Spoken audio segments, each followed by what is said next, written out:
پنجاب کے شہر گجرانوالہ میں ایک حکیم صاحب ہوا کرتے تھے جن کا مطب ایک پرانی سی عمارت میں ہوتا تھا۔ حکیم صاحب روزانہ صبح مطب جانے سے قبل بیوی کو کہتے کہ جو کچھ آج کے دن کے لیے تم کو درکار ہے ایک چٹ پر لکھ کر دے دو۔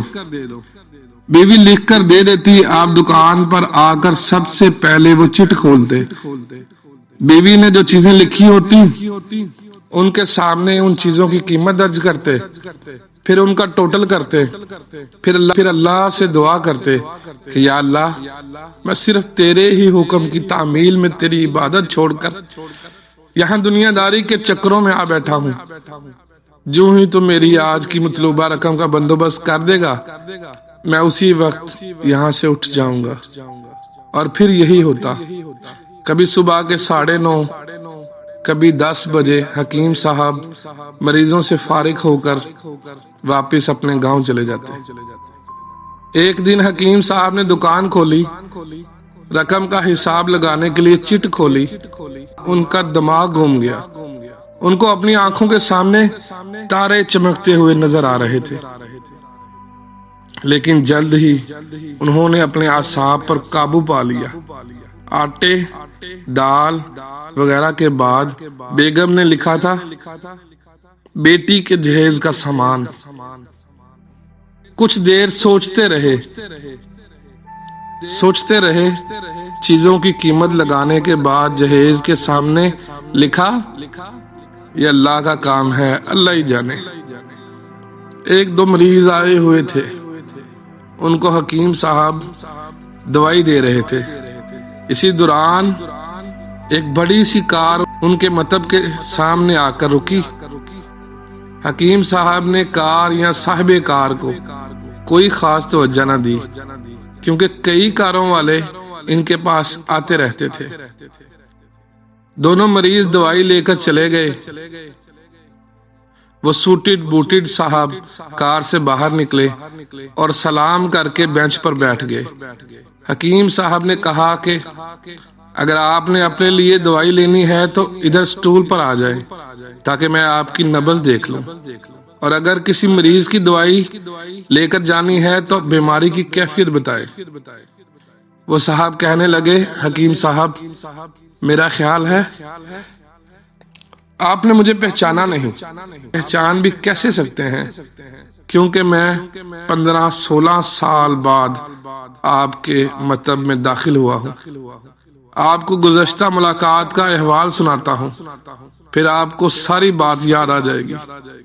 جب میں پہلی مرتبہ یہاں آیا تھا تو وہ میں خود نہیں آیا تھا، خدا مجھے آپ کے پاس لے آیا تھا، کیونکہ خدا کو مجھ پر رحم آ گیا تھا اور وہ میرا گھر آباد کرنا چاہتا تھا۔ ہوا اس طرح تھا کہ میں لاہور سے میر پور اپنی کار میں اپنے آبائی گھر جا رہا تھا۔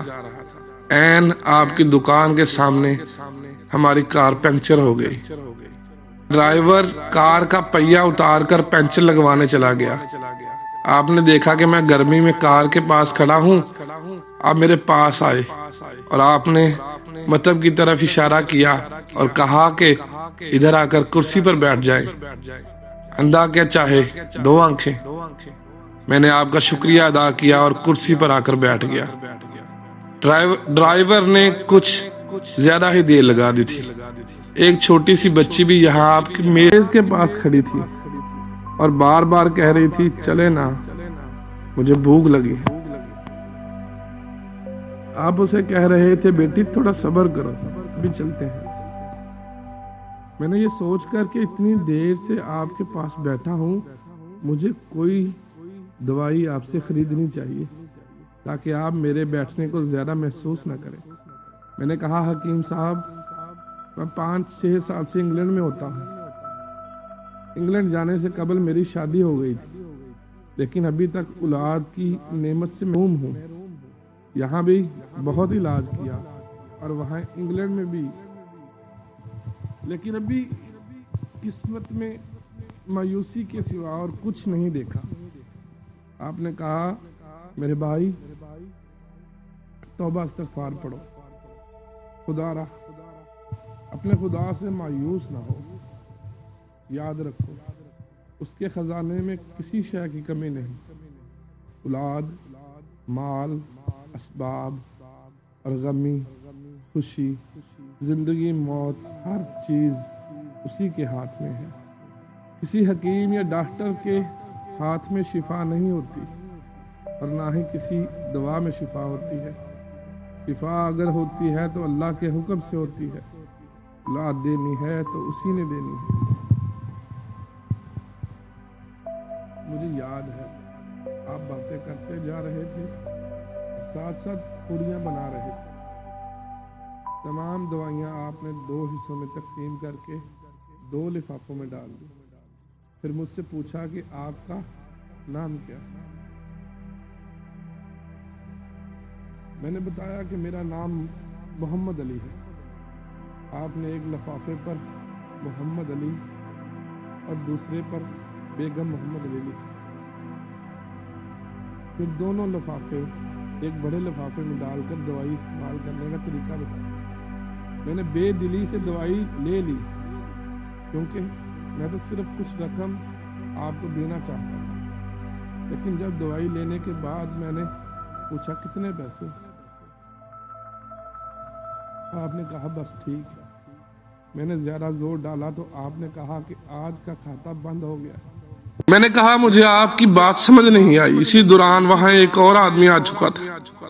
اس نے مجھے بتایا کہ کھاتا بند ہونے کا مطلب یہ ہے کہ آج کے گھریلو اخراجات کے لیے جتنی رقم حکیم صاحب نے اللہ سے مانگی تھی وہ اللہ نے دے دی، مزید رقم وہ نہیں لے سکتے۔ میں کچھ حیران ہوا اور کچھ دل میں شرمندہ ہوا۔ کتنے گھٹیا خیالات تھے، اور یہ سادہ سا حکیم کتنا عظیم انسان ہے۔ میں نے جب گھر جا کر بیوی کو دوائیاں دکھائیں اور ساری بات بتائی تو بے اختیار اس کے منہ سے نکلا وہ انسان نہیں، کوئی فرشتہ ہے، اور اس کی دی ہوئی ادویات ہمارے من کی مراد پوری کرنے کا باعث بنیں گی۔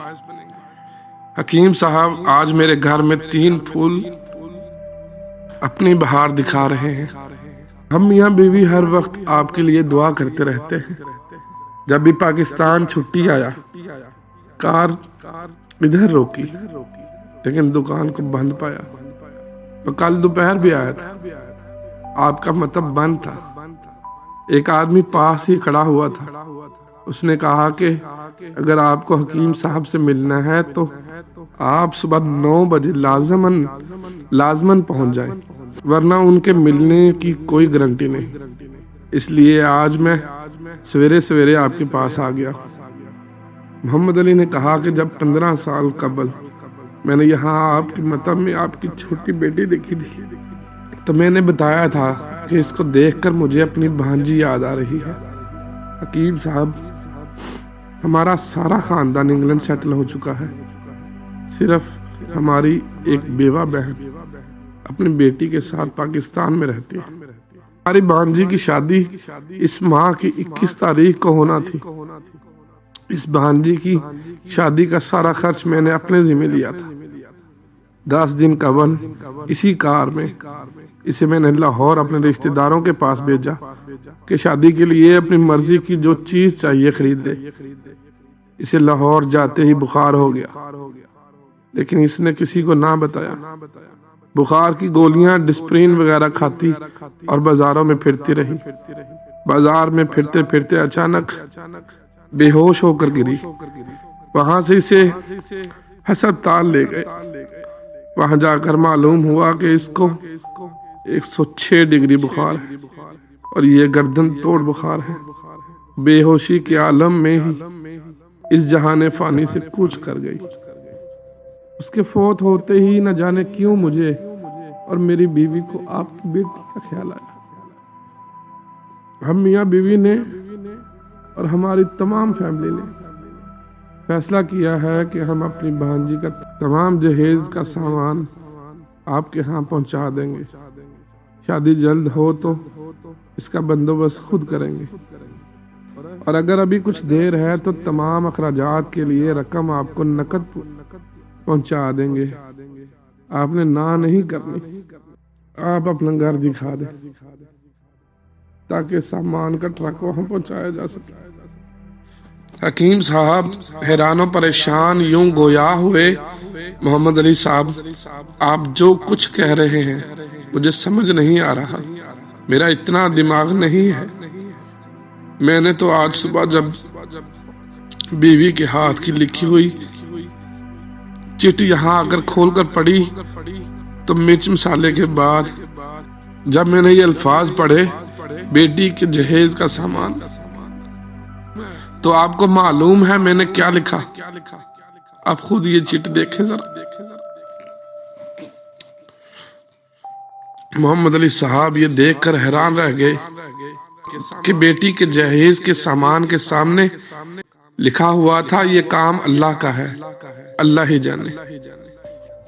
محمد علی صاحب یقین کرے, آج تک کبھی ایسا نہیں ہوا تھا کہ بیوی نے چٹ پر چیز لکھی ہو اور مولا نے اس کا اسی دن بندوبست نہ کیا ہو.